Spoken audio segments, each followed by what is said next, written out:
Kabini dam ಕಳೆದ ವಾರವಷ್ಟೇ ಸಂಪೂರ್ಣ ಭರ್ತಿಯಾಗಿದ್ದ ಜಲಾಶಯ. ಆದ್ರೆ ಈಗ ಇದೇ ಡ್ಯಾಂ ನೀರಿನ ಮಟ್ಟ ದಿನೇ ದಿನೇ ಕುಸಿಯುತ್ತಿದ್ದು 10 ದಿನಗಳಲ್ಲಿ ಬರೋಬ್ಬರಿ 10 ಅಡಿ ನೀರು ಖಾಲಿಯಾಗಿದೆ.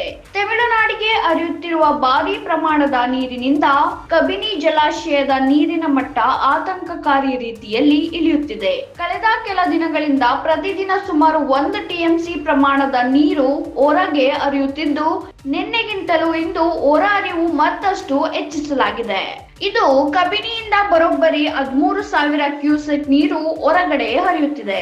ಅದರಲ್ಲೂ ತಮಿಳುನಾಡಿನತ್ತ ಪ್ರತಿದಿನ 12,000ಕ್ಕೂ ಅಧಿಕ ಕ್ಯೂಸೆಕ್ ನೀರು ಹರಿದು ಹೋಗುತ್ತಿದೆ. CWMA ಮತ್ತು CWRC ಆದೇಶದಂತೆ ರಾಜ್ಯ ಸರ್ಕಾರ ನೀರು ಹರಿಸುತ್ತಿದೆ.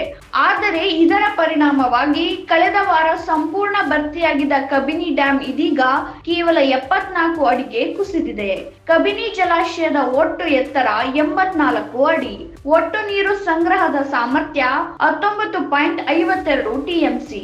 ಆದರೆ ಈಗ ಜಲಾಶಯದಲ್ಲಿ ಉಳಿದಿರುವ ನೀರು ಕೇವಲ 13.9 ಟಿಎಂಸಿ.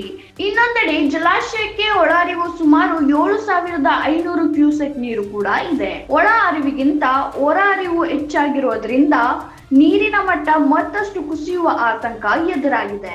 ಒಂದೆಡೆ ಭರ್ತಿಯಾಗಿದ್ದ ಡ್ಯಾಂ, ಇನ್ನೊಂದೆಡೆ ತಮಿಳುನಾಡಿಗೆ ನಿರಂತರ ನೀರು ಹರಿವು. ಹೀಗಾಗಿ ಕಬಿನಿ ಡ್ಯಾಂ ನೀರಿನ ಮಟ್ಟ ದಿನೇ ದಿನೇ ಇಳಿಯುತ್ತಿದೆ.